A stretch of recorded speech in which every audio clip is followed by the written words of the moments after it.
세상을 살아가다 보면 용서를 필요로 하는 많은 일들이 일어납니다. 하나님께서 우리 각자에게 아주 사소한 것에서부터 큰 일까지 용서해야 할 일들을 넘치게 주신 것은 하나님께서 우리를 얼마나 사랑하셨는지 알게 하여 주시기 위함일 것입니다. 사랑은 모든 허물을 가리우느니라. 사랑할수록 용서할 수 있기에 감히 헤아릴 수 없는 무한한 하나님의 사랑에 감사하며 그 사랑을 조금이나마 가늠해 보기 위해 오늘 내가 용서해야 할 일들을 찾아 사랑해 본다면 하나님의 사랑에 젖어드는 하루가 되지 않을까요? 하나님이 함께 하시는 라디오 광야에서 만난 엘림 2월 마지막 엘림은 그리운 아들 야곱에게 보내는 리브가의 편지 성찬 씨와 함께 지금 시작합니다.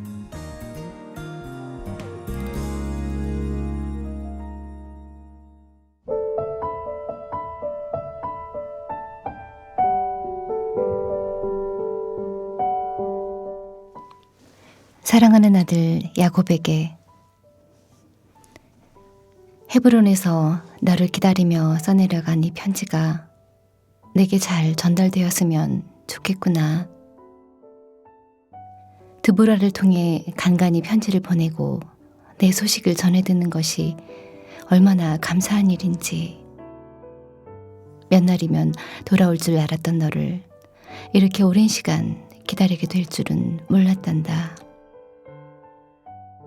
하나님께서 엄마에게 허락하신 시간이 얼마 남지 않았다는 걸 실감하는 요즘, 아들 얼굴을 한 번이라도 보고 싶은 마음이 간절하지만 이 그리움 또한 하나님께서 주신 것이라 여기고 감사히 견디고 있어.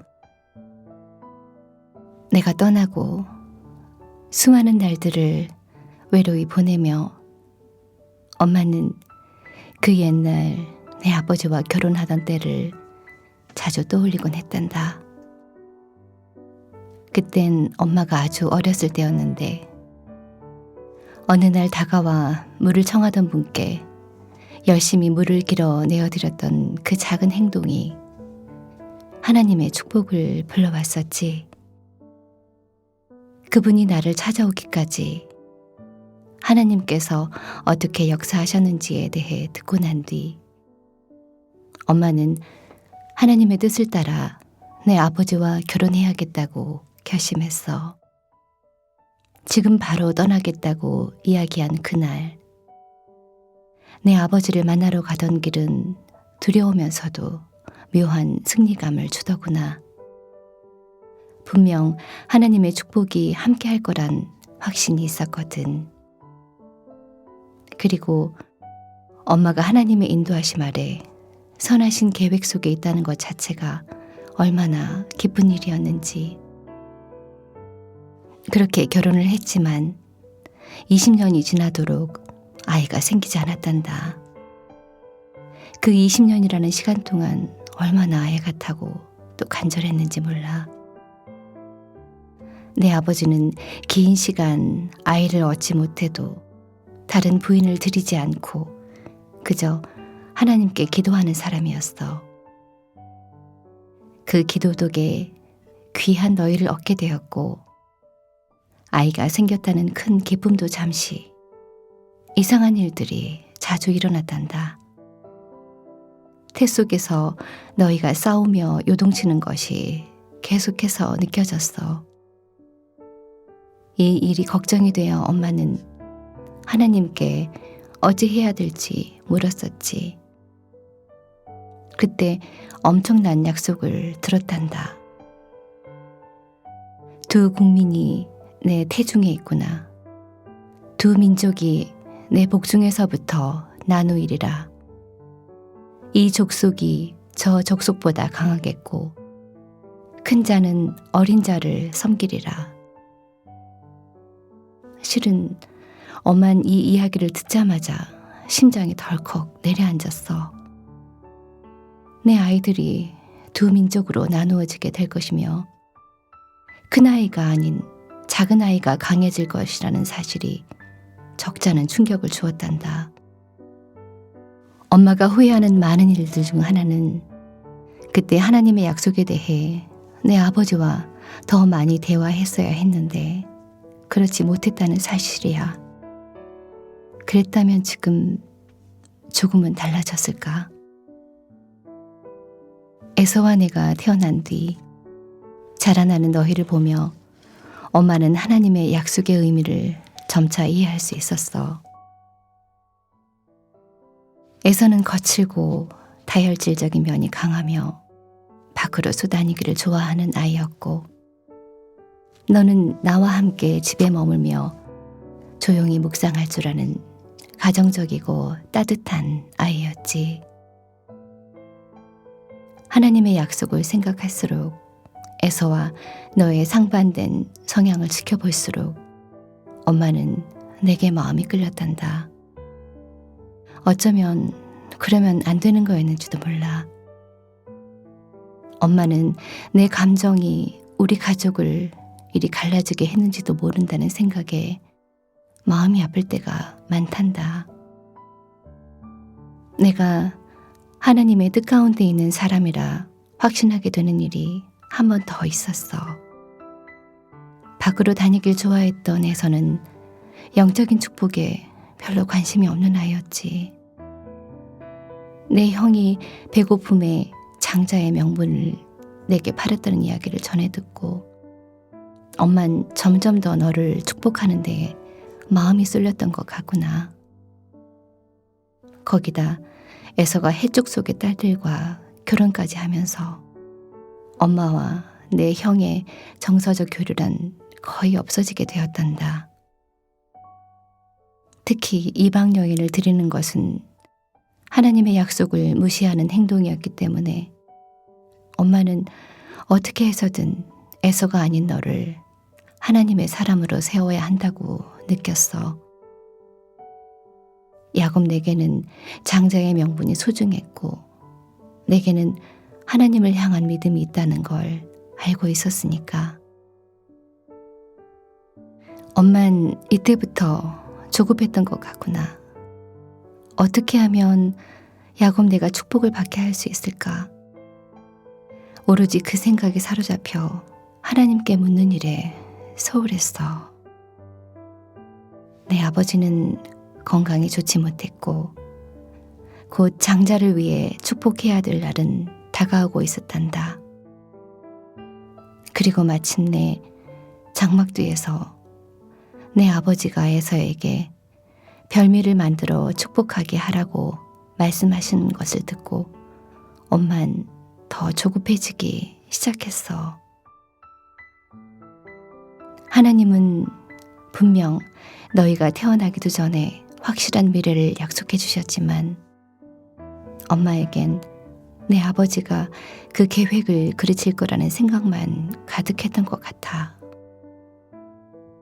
하나님은 엄마가 애쓰지 않더라도 엄마의 도움이 없더라도 자신의 뜻을 이루시는 분이라는 걸 뻔히 알면서도 그때만큼은 내가 감히 그분을 도와야겠다는 생각이 앞섰던 걸까? 엄마에겐 하나님의 능력에 대한 확신이 부족했나 봐. 너희들의 미래를 내 생각과 방식대로 바꾸고 이끌 수 있다는 교만이 엄마에게 있었는지도 모르지. 그땐 마음이 급해 너를 불러 장자의 축복을 빼앗아 올 방법을 일러주었지만 내가 사라진 이후 엄마를 찾아온 길고 긴 후의 시간들은 엄마가 생각해낸 방법이 너를 거짓말하도록 하나님을 망령되이 일컫도록 만드는 방법이었다는 걸 알려주었단다. 그날 자신만만한 태도로 뱉었던 그 말을 엄마는 아직도 기억해.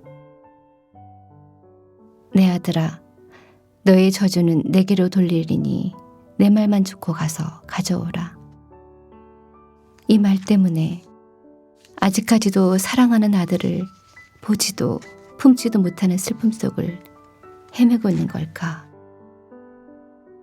하나님을 신뢰하지 않는 것이 가져온 결과는 엄마에게 너무나 혹독하게만 하구나. 내가 거짓말을 하고 하나님이 순적히 짐승을 만나게 해주었다. 가벼이 말하게 한 데는 엄마의 책임이 크단다. 너 또한 이 긴 시간 동안 내 행동에 대해 자책하고 있지 않을까 생각이 들 때마다 엄마는 마음이 아파. 내 형은 내가 장자의 축복을 빼앗았다는 사실을 알고서는 화가 단단히 났고 엄마는 무서웠어. 하루아침에 두 아들을 잃게 될지도 모른다는 생각이 머릿속을 스쳤고 엄마는 야곱 내 생명을 지켜야 하는 한편 내 형이 살인자가 되는 것 또한 막아야 했단다. 결국 엄마는 또 한 번 하나님께 묻는 것 대신에 엄마 힘으로 이 일을 해결하는 것을 선택했어. 너를 바단 아람으로 보내야겠다. 이게 엄마가 내린 결론이었어. 내가 에서의 감정을 다스릴 수 있는 위치라도 됐냐. 마치 이 모든 상황을 통제할 수 있는 존재라도 된 것처럼 에서의 화가 풀어지면 야곱을 다시 불러오리라 계획을 세웠지. 내 아버지께는 야곱을 이방 여인들과 결혼하게 해서는 안 된다는 것을 내세워가며 그렇게 너를 바단 아람으로 라반에게로 보냈단다. 그땐 에서는 다혈질적인 성향이기에 금방 화가 났다. 또다시 가라앉으리라 예상했고 몇 날이면 너를 다시 불러올 수 있으리라 희망을 가졌지만 하나님은 그렇게 하지 않으셨단다. 지금까지도 말이다. 엄마는 지금 하나님의 인도하심을 바라고 내 아버지를 만나러 오던 그 초심을 잃어버리고 내 생각과 방식대로 내 뜻대로 하고자 애를 썼던 잘못에 대한 벌을 받고 있는지도 모르겠구나. 더 기다리지 못하고 더 하나님께 맡기지 못해. 하나님이 너를 어떻게 축복의 사람으로 세우시는지, 어떻게 자신의 뜻을 이루어 가시는지 보지 못한 것이 엄마에겐 한이 된단다. 조금 더 기다렸다면 전능하신 분의 선하신 계획을 또 한 번 경험하는 귀한 일이 되었을 텐데 하나님이라면 누군가를 속여서 축복을 취하는 방법 대신 훨씬 더 선하고 하나님다운 방법을 선택하셨을 테지. 엄만 그걸 기다리지 못해 이렇게 외로이 너를 기다리고 있는가 봐. 그걸 기다리지 못해 한 아들과는 사이가 틀어진 채 다른 한 아들과는 얼굴도 마주 대하지 못하는 채로 이렇게 속절없이 시간만 보내고 있는가 봐. 고향인 이곳을 떠나 낯선 곳을 방황하고 있을 너를 떠올리면 엄마는 늘 내 앞에 죄인이란다.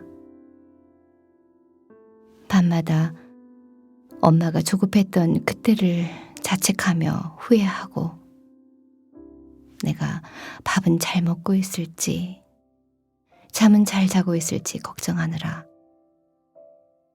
또 다정하고 사랑스러운 아들을 그리워하느라 눈물 나는 날들이 많지만 엄마는 여전히 하나님께 감사한 게 더 많구나.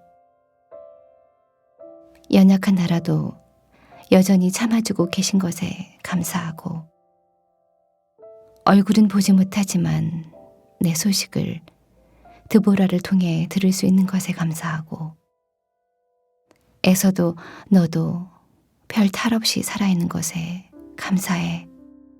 엄마가 하나님의 선하신 과정을 망쳐놓은 것은 여전하지만 하나님께서 내게 장자의 축복을 내려주신 것은 분명하기에 그 은혜에도 감사하단다.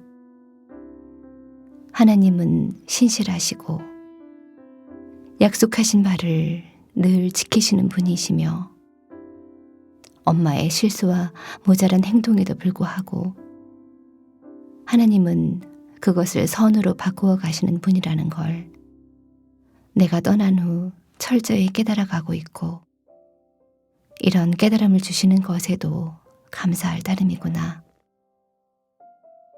죽기 전에 너를 만나 내 향기를 다시 맡고 손이라도 한번 잡고 품에 안아본다면 소원이 없을 테지만 그것이 엄마에게 허락될지 잘 모르겠어.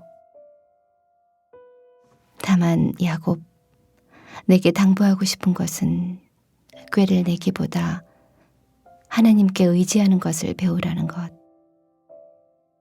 엄마는 눈앞에서 벌어질 일들에 치우쳐 잡지 못한 중심을 너만은 꼭 붙잡고 하나님께 묻는 사람이 되었으면 좋겠다.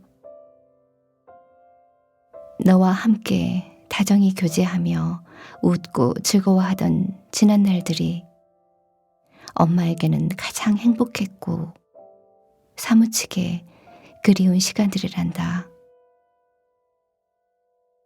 사랑하는 아들, 너는 엄마에게 그런 행복을 선물한 소중한 사람이니 하나님께도 귀한 존재가 되기를 소망한다. 하나님은 지금 이 시간에도 너와 함께 계시고 너를 지키시며 너를 축복하고 계실 거야. 엄마의 기도가 너에게 닿기를 언젠가 꼭 다시 만나자. 이만 줄인다.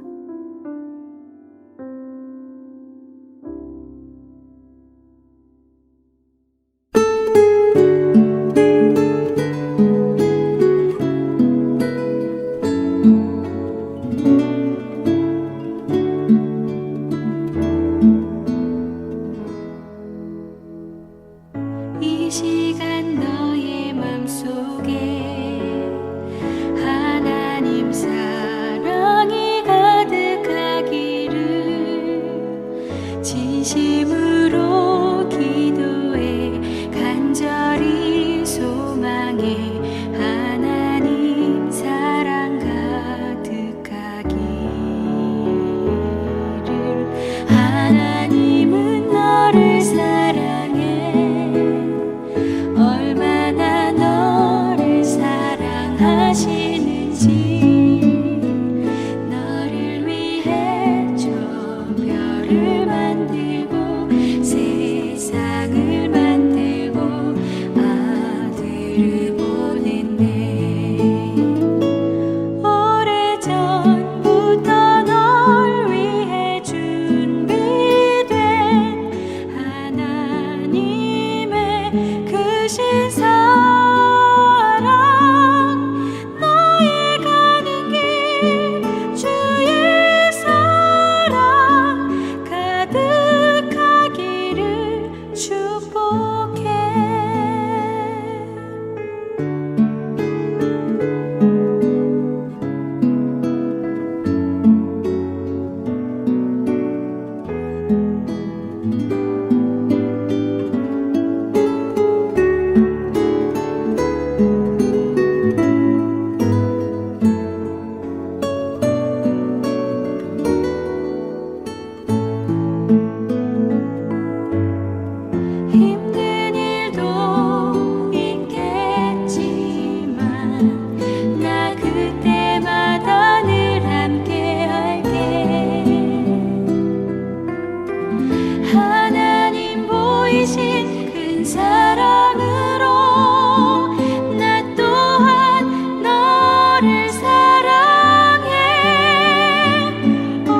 푸석푸석 빼곡한 신앙서적들 엘림이 읽어드립니다. 그것도 아주 쉽게.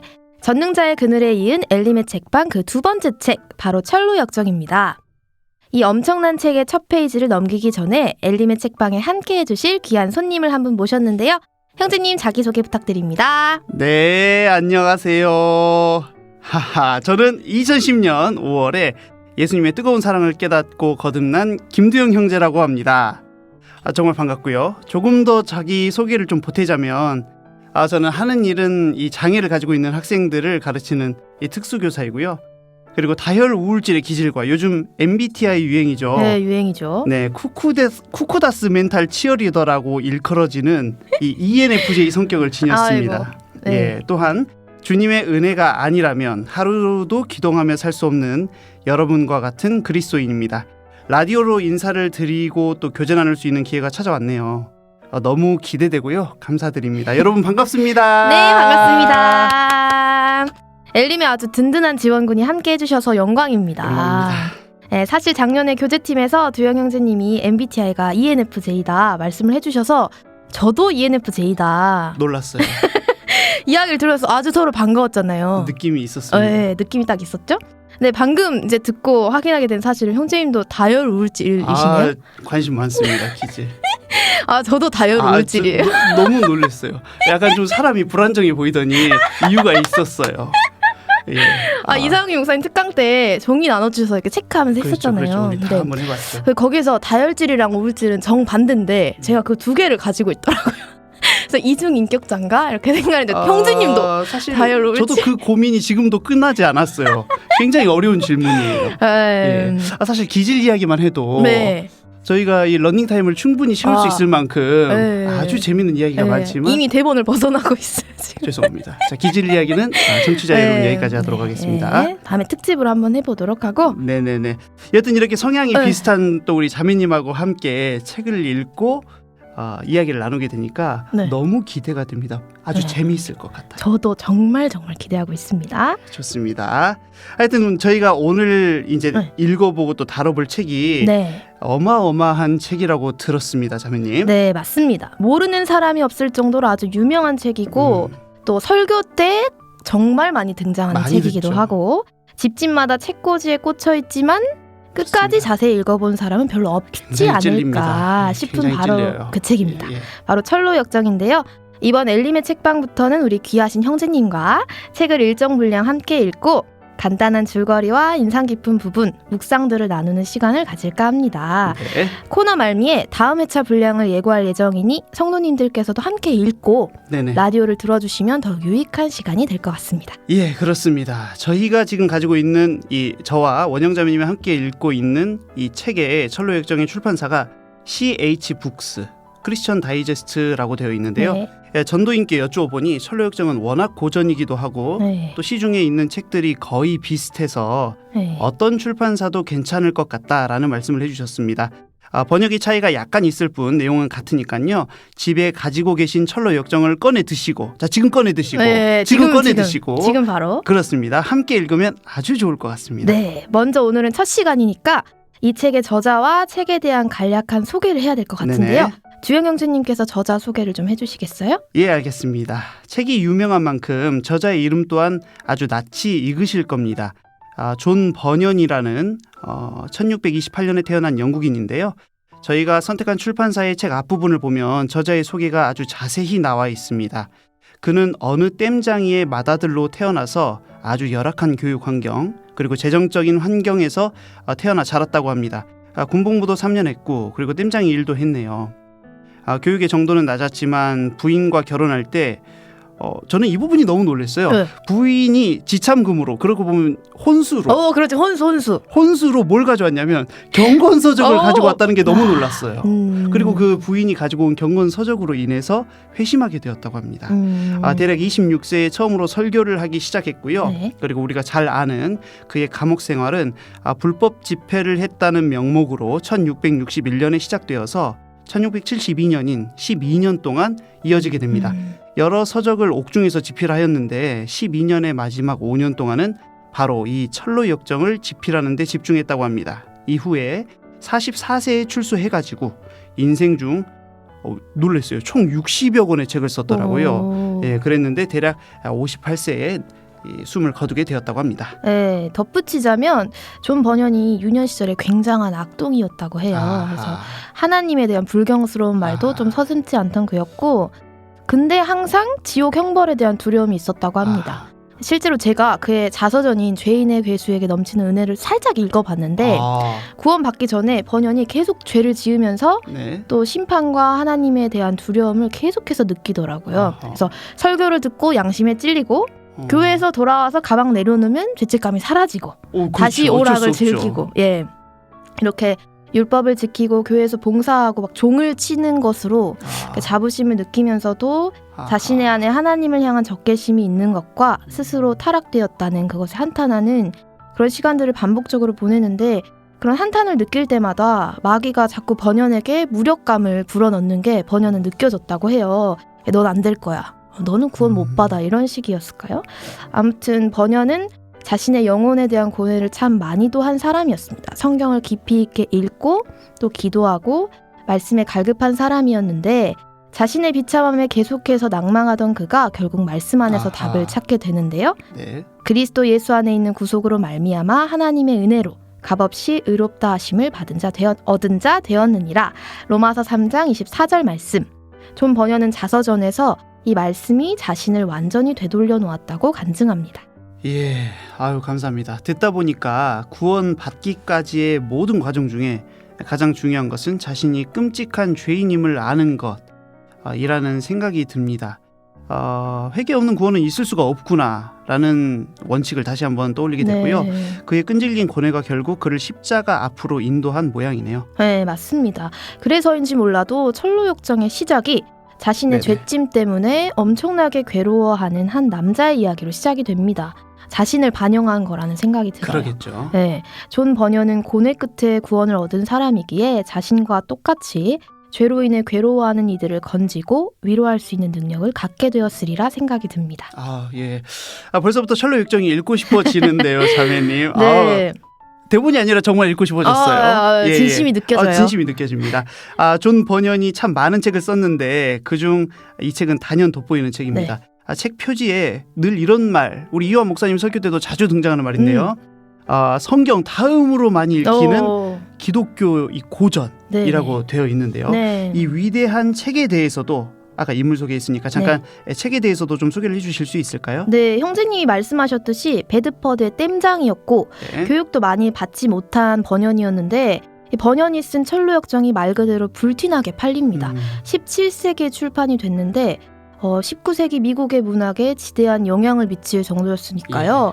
엄청난 책인데, 이 책이 저는 재미있게 느껴지면서도 좀 받아들이기 어렵게 그렇죠. 좀 다가지는 이유 중 하나가 굉장히 비유적이에요. 그렇죠. 네, 비유가 엄청 많고 구원의 전 과정에서 개인이 느끼는 마음의 상태가 아주 다양하게 표현이 되어 있습니다.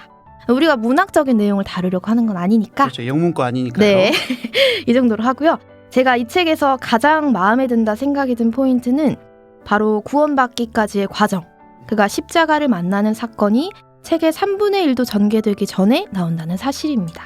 그렇습니다. 칭의, 그리고 성화, 그리고 영화, 이렇게 구원의 세 과정이 있다면 이 책은 성화의 과정에 초점을 맞춘 책이라고 그렇죠. 볼 수가 있겠네요. 네. 그런데 자매님, 이 책이 1부와 2부로 나뉘어져 있는데요. 네, 맞아요. 1부는 주인공 크리스천이 전도자를 만나서 천국으로 향하는 길을 알게 되고 네. 온갖 고생을 하며 결국 천국으로 가는 내용이고요.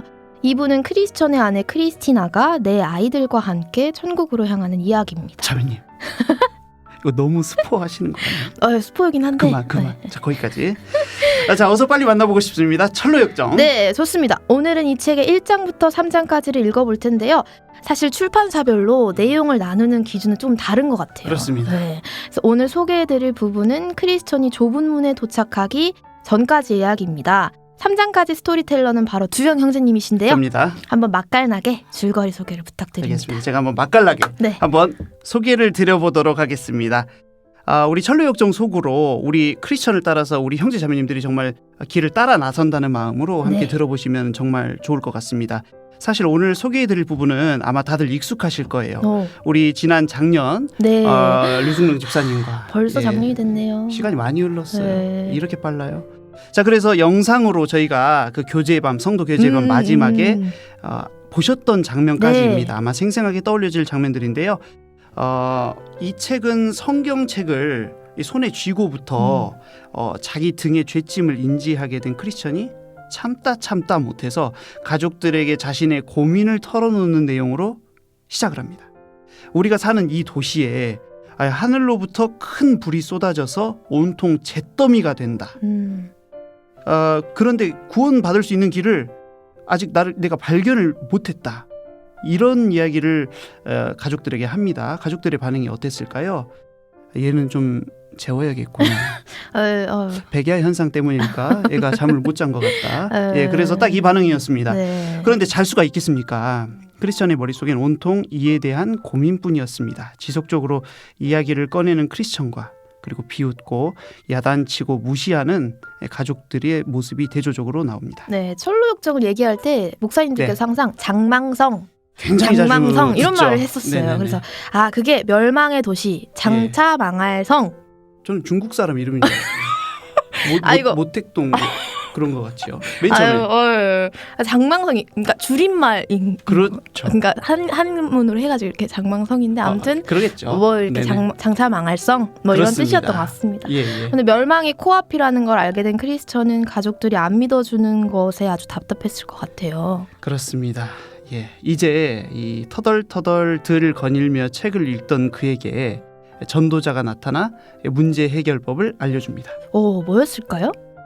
저쪽에서 빛나고 있는 밝은 광채를 바라보며 똑바로 올라가라. 그러면 좁은 문이 나올 것이다. 그리고 그 문을 두드려라. 네. 이게 바로 전도자가 알려준 해법이었습니다. 크리스천은 이 이야기를 듣자마자 뛰기 시작합니다. 너무 멋있더라고요. 그리고 크리스천을 따라서 아내와 자식들이 막 쫓아와요. 돌아와! 돌아오라고! 돌아와! 아이고. 예, 이웃 주민들은 이걸 구경하면서 비웃습니다. 그들은 뭐 속이 타진 않겠죠. 비웃겠죠. 이때 크리스천의 행동이 아주 인상 깊습니다. 이렇게 나와요, 책에는. 그러나 손가락으로 귀를 틀어막은 채 그는 계속 뛰어가면서 생명, 영원한 생명 하고 소리 질렀다. 그 누가복음 14장 33절에 이와 같이 너희 중에 누구든지 자기의 모든 소유를 버리지 아니하면 능히 내 제자가 되지 못하리라. 이 말씀이 진짜 딱 생각이 났어요. 이 갈급한 태도만 봐도 결말이 예상이 되는데요. 크리스천은 분명 구원 받았을 겁니다. 그렇죠. 주님이 아마 그대로 두시지 않겠죠. 네. 예, 마구 뛰어가는 크리스천을 강제로 데려오기로 마음먹은 두 사람이 크리스천에게 달려듭니다. 바로 고집쟁이와 유순이죠. 이 두 사람의 이름이 저는 참 재미있었어요. 네. 고집쟁이는 진짜 딱 고집쟁이처럼 행동하잖아요. 그렇죠. 이름대로요. 네, 유수는 사실 딱 들어봤을 때 온화하고 순하고 이런 단어라 온화한데 왜? 이렇게 싶어가지고 유순 뒤에 조그맣게 pliable 영어 선생님. 이라는 단어가 나오더라고요. 네네. 그래서 사전에 검색을 해봤는데 구부리기 쉬운 하자는 대로 하는 뭐 이런 뜻이 나오더라고요. 그래서 귀가 얇다 이렇게 딱 생각이 들었습니다. 그렇게 단어가 의미가 달라지네요. 네, 딱 그렇습니다. 아마 크리스천을 쫓아왔을 때도 고집쟁이가 가자고 하니까 갔을 거라고 예상이 되고요. 크리스천은 고집쟁이와 유순에게 자신이 찾고 있는 이 참된 즐거움에 비하면 현실의 즐거움은 아무 가치도 없는 것이며 함께 가기만 하면 복락을 누릴 수 있을 것이라고 이야기합니다. 고집쟁이는 고집이 있잖아요. 네, 그렇죠. 예, 그러니까 무시하고 곧바로 돌아가고요. 유수는 귀가 얇잖아요. 그렇죠. 그러니까 크리스천을 쫄리쫄리 따라갑니다. 정말 이름대로인데요. 그렇습니다. 이 천국에 대한 소망을 이야기하며 크리스천과 유수는 길을 나섭니다. 유수는 빨리 가자고 하는데 크리스천은 등에 짊어진 이 무거운 짐 때문에 빨리 걸을 수가 없다고 해요. 대박 소름 돋는 포인트입니다. 형제 자매님들 지금 유순의 등에는 짐이 없었군요. 그렇습니다. 아주 날카로운 비평입니다. 맞습니다. 그에게는 죄에 대한 어떠한 자각도 없었습니다. 크리스찬과는 달랐죠. 그러니까요. 걸어가다가 둘은 낙심의 늪에 빠지게 됩니다. 예, 한참 동안 빠져나오려고 이렇게 허우적거리다가 온몸이 이 진흙투성이가 된 둘. 예, 유수는 이제 화를 내기 시작합니다. 네. 예, 행복이 복락이 이런 거였냐? 혼자 왕국을 찾았더라! 하면서 네. 화를 내요. 이제 유수는 뒤도 돌아보지 않고 집으로 가버립니다. 아이고, 크리스천은 무거운 짐도 있는데 어떻게 빠져나오나요? 네, 크리스천은 가장자리까지 가긴 가는데 네. 짐이 무거워서 빠져나올 수가 없어요. 이때 도움이라는, 어떻게 보면 우리 헬퍼, 헬퍼. 성령님이라는 생각도 들기도 하고요. 네. 예, 도움이라는 남자가 크리스천에게 다가와 손을 내밉니다. 크리스천은 그의 손을 잡아서 늪에서 빠져나오죠. 빠져나와서 외롭게 평원을 걷고 있던, 저 이 말이 참 와닿더라고요. 그러니까 왜요? 그 유순이 화를 나게 한 그런 것도 참 와닿는데, 이제 그것보다도 이 동료가 떠나버렸잖아요. 네. 외롭게 평원을 걷고 있던 크리스천에게 세속현자라는 인물이 걸어옵니다. 세속현자. 네. 이름만 들어도 세상적이네요. 굉장히 월드예요. 그래서 이 사람의 고향은 현세의 정책이라는 도시입니다. 예, 크리스천이 살던 도시랑 거리가 가까워서요. 크리스천의 소문이 거기까지 난 겁니다. 세속현자는 크리스천에게 말을 걸어서 충고를 건네기 시작하죠. 짐을 벗어버리라는 조언을 합니다.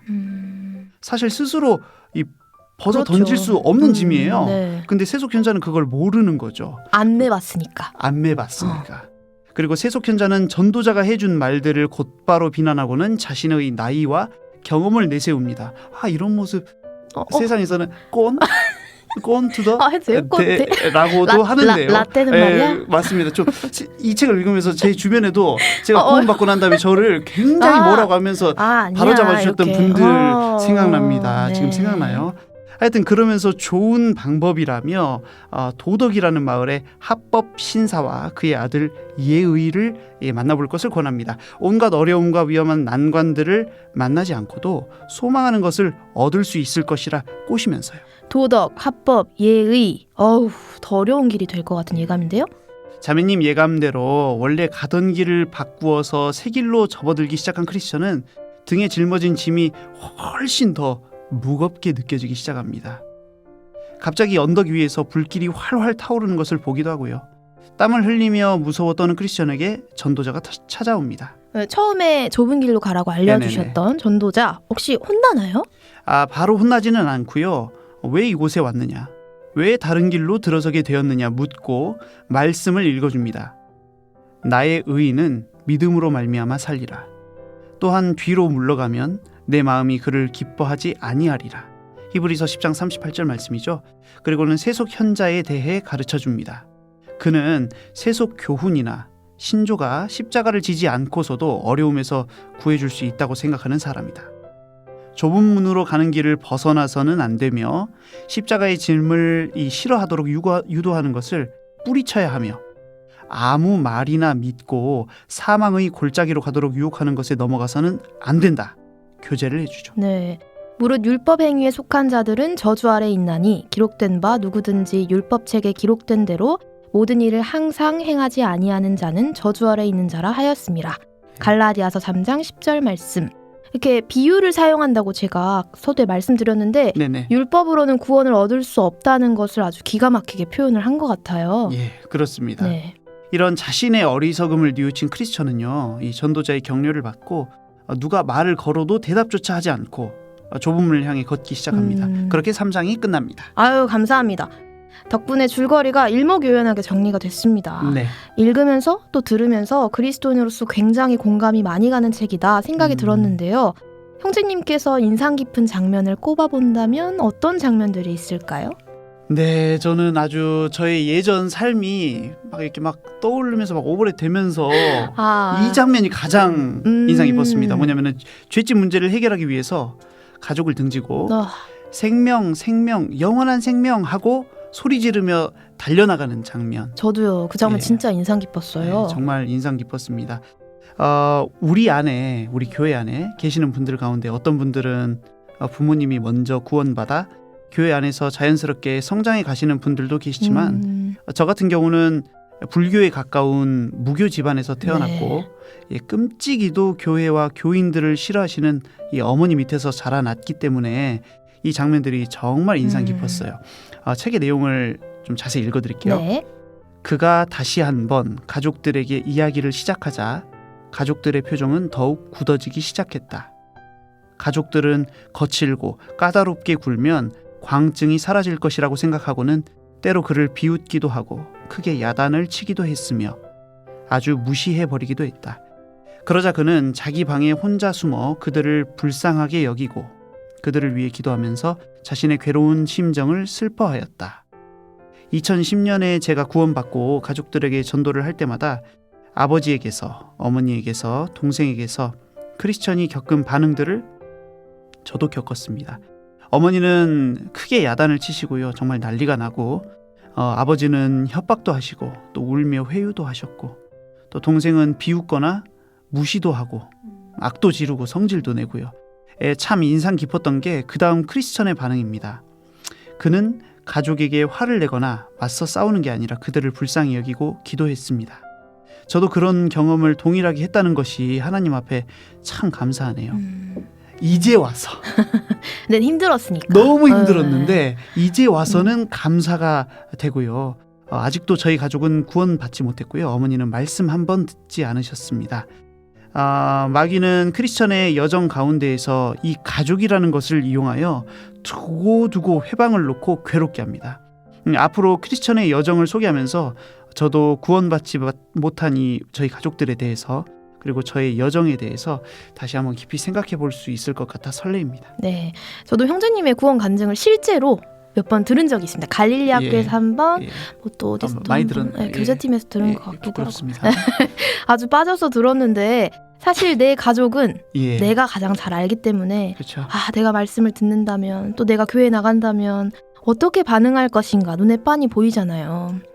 그래도 말씀이 옳고 그래도 구원을 받고 싶고 형제님께서도 이제 귀 막고 이렇게 생명 실제 귓구멍을 막진 않았습니다만은 네. 제 마음을 약간 좀 그분들에게서 좀 약간 좀 그렇죠. 이때 나는 내가 여기서 놓으면 어느 목사님께서 그런 말씀을 하셨더라고요. 정말 가족에서 유일하게 첫 열매로 구원받으신 분들은 정말 처음이자 마지막 희망이죠. 그 사람이 놔버리면 실제로 이야기가 끝이 나버리는, 그래서 놓을 수 없어서 더 애달픈 그분들에게는 정말 애달픈 이야기가 시작이 되는 것 같네요. 저도 기도하겠습니다, 형제님. 2부에 크리스천의 아내가 아이들과 함께 따라가잖아요. 네. 스포긴 하지만요. 네네. 저희도 그럴 날이 꼭 올 거예요. 그럴 겁니다. 저도 또 자매님, 아버님 최근에 말씀 들으셨는데 위해서 함께 기도하겠습니다. 네, 감사합니다. 혹시 인상 깊은 장면이 또 있나요? 저는 미리 말씀드립니다마는 굉장히 감동을 잘 받는 사람입니다. 저는 여기저기서 산발적으로 감동을 느껴요. 그래서 또 어디서 굉장히 산발적으로? 많은데요. 두 번째로 좀 인상 깊었던 장면은 아까 잠깐 이야기 나눴었어요. 바로 유순의 등에는 짐이 없었음. 이거 진짜 소름 돋았어요. 정말 놀랐습니다. 유순이 귀는 얇아도 얼마나 부드럽고 온순했겠어요. 그런 사람들 우리 있잖아요, 주변에. 네네네, 있죠. 그런데 이 낙심의 늪에 빠져서 예상치 못한 어려움을 겪으니까 험한 말을 뱉고 가버리잖아요. 네네. 자기가 생각한 것과는 전혀 달랐다는 겁니다. 그런데 아까도 말씀드렸지만 이 눈에 띄었던 게 이런 표현이에요. 걸어갈 때에도 크리스천은 등에 짊어진 이 무거운 짐 때문에 빨리 걸을 수가 없군요 라고 말하고요. 또 늪에 빠진 후에 마침내 그는 늪의 가장자리에 이르렀으나 등에 짊어진 무거운 짐 때문에 빠져나올 수가 없었다 라고 적어져 있습니다. 그에 반해 유순에게는 짐에 관한 언급이 없습니다. 아무리 유순한 사람이라도 어려움을 겪으면 성격이 드러난다, 이런 예산도 세우지 않고 이 길을 나섰느냐, 이런 생각을 할 수도 있지만 하나님과의 관계를 맺는 근본적인 이유와 힘이 되는 것은 바로 죄에 관한 문제라고 할 수 있겠습니다. 이것의 해결을 위해서 하나님께 매달리고 이것을 해결해 주신 하나님의 은혜를 깨달은 후에는 너무 감사해서 하나님께 멀어지거나 등지고 살 수가 없는 것이거든요. 그렇죠. 그런데 유순의 순례길은 성경책도 없이, 죄짐에 대한 심각한 자각도 없이, 벗어나고 싶다는 열망도 없이, 어디 뭐 제주도 유채꽃밭 아이고, 뭐 네. 지금 뭐 삼시세끼입니까? 뭐 그런 기분으로 이 길을 따라 나섰다는 것입니다. 아 진짜 찰떡이네요. 유채꽃밭 걷듯이. 그렇습니다. 네. 그러니까 복락만을 생각하고 온 것일 뿐인 것 같아요. 유수는. 그렇죠. 이런 모습 또한 저에게도 있었습니다, 사실. 네. 예. 2010년에 제가 구원받기 전에 사촌이 저를 전도해 주어가지고 아마 2005년이나 이런 때 굉장히 부끄럽습니다만 한두 번 교회에 온 적이 있습니다. 저 초등학교 6학년 때네요. 예, 그런 이야기 하지 마시고요. 자, 그리고 조선대 오전 큐티에도 간 적이 있었어요, 네. 제가요. 예, 정말 진짜 아무 생각 없이. 야, 놀러. 아마 형제 자매님들은 그런 생각 안 하셨을 거예요. 뭔가 굉장히 한 영혼이 왔다, 뭐 이런 생각 하셨을지 모르겠지만 저는 정말 0.1도 없이. 예, 그래서 사람들 있고 하니까 그냥 가본 거예요. 네. 저를 전도한 사촌은 저와는 달리 전도에 진심인 편이기 때문에 절절하고 사랑 아이고. 넘치는 편지도 써주고 미안해요. 너무 미안해요. 그래서 조그마한 성경책도 와. 사줬습니다. 지금 생각해 보면 저희가 공사학번이기 때문에 2학년이었을 때니까 대학생이 돈이 어디 있다고 그런 걸 사줬는지 모르겠어요. 그런데 저에게는 정말 갑자기 네. 그 성경책을 어디다가 둘지가 매우 고민이 됐어요. 가족 때문에. 그렇죠. 네. 그건 저희 집에 있으면 안 되는 거예요. 시한폭탄 같은 거거든요. 그래서 들키면 아주 집안이 난리 나고 뒤집어지는 그런 위험물질 같은 거예요. 그래서 엄마와 부딪힐 생각을 하는 것만으로도 막 땀이 나더라고요. 그래서 정말 청취자 여러분들께도 그렇고 너무 놀라운 발언인데 정말 죄송합니다. 예, 죄송합니다. 제가 그 성경책을 폐기시켜 버렸습니다. 제가. 예. 네. 그리고 다시는 전도 집회 들어달란 부탁도 듣지 않고 문턱을 밟는 일도 없었습니다. 정말 그 사소한 작은 일로 인한 고민으로 제가 낙심의 늪에 빠지고는 뒤도 돌아보지 않고 크리스천의 순례길, 좁은 문으로 가는 길에서 돌아서 버린 거죠. 자기가 얼마나 엄청난 큰 축복에서 돌아섰는지 전혀 감각이 없습니다. 알려줘도 몰라요. 죄짐을 자각하고 고민하고 접은 일이 없기 때문에 유순 씨처럼 아주 쉽게 돌아서 버린 것이 두 번째로 인상 깊었습니다. 자, 이런 일은 이제 성도가 된 저에게도 교훈이 되어서요. 매일의 삶 가운데에서 주님을 따르며 죄짐에 대한 기억 없이 하나님과의 관계를 맺게 된 근원이 되고, 그리고 구원받은 이후에도 짓는 죄들에 대해서 깊은 자각 없이 고민 없이 살고 있는 것은 아닌가 하고 돌아보게 되었습니다. 세상 영화 보지는 않았습니다마는 복수는 나의 힘이다 라는 영화가 있었는데요. 그 제목처럼 그리스도인에게 역설적이게도 죄는 나의 힘이다 라고 할 수도 있겠습니다. 결국 죄짐을 확실히 인지하고 그것으로 괴로워하는 그리스도인은 하나님을 붙잡고 낙심의 늪에서도 일어날 수 있는 거니까요. 네. 저도 어느 정도 비슷한 것 같은데요. 저는 아주 어렸을 때 말씀을 네. 지식적으로 이해하고 쉬우니까 네네. 이제 교회에 나가지 않은 케이스인데 어떻게 이해를 했냐면 그 당시에는 내 죄가 사라졌어? 완전 예. 좋네? 약간 이런 식으로 이해한 것 같아요. 이제 그러니까 예. 성인이 되고 나서 네네. 제 죄에 대해 좀 심각하게 느끼고 말씀을 다시 듣고 그제서야 약간 십자가 은혜가 뭔지 좀 느꼈었거든요. 그래서 예. 저도 이 부분을 읽으면서 죄에 대한 고민이 없는 구원은 구원이라고 볼 수가 없을 것 같다. 이렇게 생각이 들었습니다. 형제님 간증이 너무나 큰 공감이 됩니다. 저는 이제 그랬었는데 저 원영자비님도 한번 좀 들어보도록 하죠. 원영자비님께서는 어떤 부분이 인상 깊으셨나요? 저희가 이제 MBTI도 같고 네네. 다혈 우울질인 것도 같으니까 소름 돋아요. 느낀 것도 비슷할 것 같은데 형제님이 인상 깊다고 하신 부분이 저도 기억에 많이 남아서 그럼 또 이제 어디 인상 깊은 부분을 찾아볼까 하다가 하나를 더 꼽아보자면 저는 이제 낙심의 늪에서 허우적거리던 유순과 크리스천의 대조가 떠올라요. 한참 둘이서 허우적거리다가 유순은 크리스천에게 험한 말을 하고 이제 늪가로 기어오르는데요. 책에서 이렇게 표현이 되어 있습니다. 이렇게 말하면서 유순 씨는 필사적으로 허우적거리다가 마침내 그의 집 가까운 쪽에 있는 늪가로 기어올랐다. 그리고 크리스천에 대해서는 이렇게 표현이 되어 있어요. 수렁 속에 홀로 남은 크리스천은 그의 집 쪽에서는 멀고 좁은 문 쪽으로는 가까운 늪의 가장자리로 기어오르려고 필사적인 노력을 기울였다. 다르네요. 네.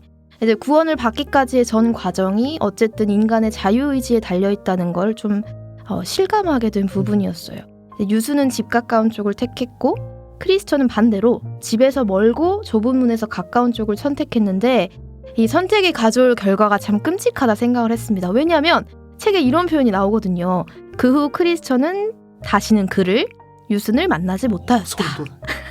아니 원래 제가 다시 교회에 없어야 된다는 이야기잖아요. 그러면은 근데 너무 감사하네요. 네. 주님께. 그러니까 너무 안타까웠어요. 근데 방향만 조금 바꿨더라면 그랬더라면 하는 생각을 계속했습니다. 또 이제 현재 그리스도인인 내가 세상에 가까운 선택을 하는지 하나님께 가까운 선택을 하는지도 좀 돌아보게 해주었던 구절이라 기억에 남습니다. 그러니까 선택을 잘해야 돼요. 예, 선택을 잘해야죠. 맞습니다. 이렇게 형제님이랑 함께 녹음하기로 예. 선택한 것도 정말 잘한 오. 선택이라고 느껴진 시간이었습니다. 예스. 좋습니다. 느낌상 마무리. 네, 마무리할 예, 시간이요. 예. 정말 시간이 후다닥 가버렸어요. 네네네. 아주 빠져서 들었습니다. 형제님 감사합니다. 네, 다음 스토리텔러는 저거든요. 네네네. 범위를 소개해 주실까요? 예, 우리 크리스천 이제 구원 받아야죠. 네. 예, 다음 범위는 6장 그 십자가에서 짐을 벗은 크리스천까지입니다. 출판사가 다른 책을 갖고 계신 형제 자매님들께서도 걱정 마세요. 크리스천이 구원 받았다 싶은 부분까지 읽으시면 되겠습니다. 네, 알겠습니다. 구원 받았다 네네네. 싶은 부분까지 거기까지만 읽으세요. 네, 예. 한번 잘 준비를 해보겠습니다, 형제님. 예. 오늘 출연해 주셔서 정말 감사드리고요. 감사합니다. 앞으로도 쭉 함께해요. 영광이죠. 예, 저도 감사하고요. 6장까지 열심히 읽고 또 이야기거리도 많이 생각해서 네. 돌아오겠습니다. 네, 엘림의 책방 그 두 번째 책 천루역정. 천국을 향해 떠난 크리스천의 이야기 다음 달 4주차에 다시 찾아뵙겠습니다.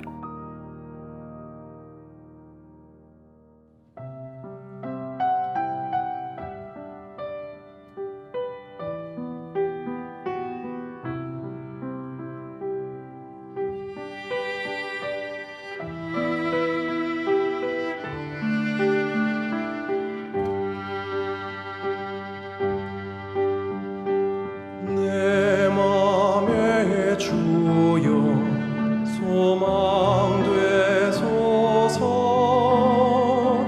주 없이 모든 일어 되어라 밤이나 낮이나 주님 생각 잘 때나 깰 때 함께 하소서.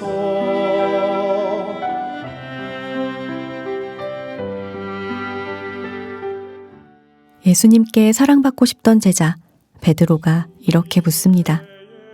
주여, 형제가 내게 죄를 범하면 몇 번이나 용서하여 주리이까? 7번까지 하오리까?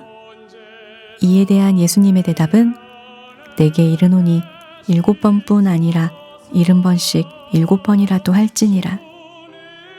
우리는 가끔 그리스도인으로서 너무나 부족한 각자의 모습에 스스로를 용서하지 못할 때가 있습니다. 나는 왜 이것밖에 안 될까? 하나님이 이런 나를 어떻게 생각하실까?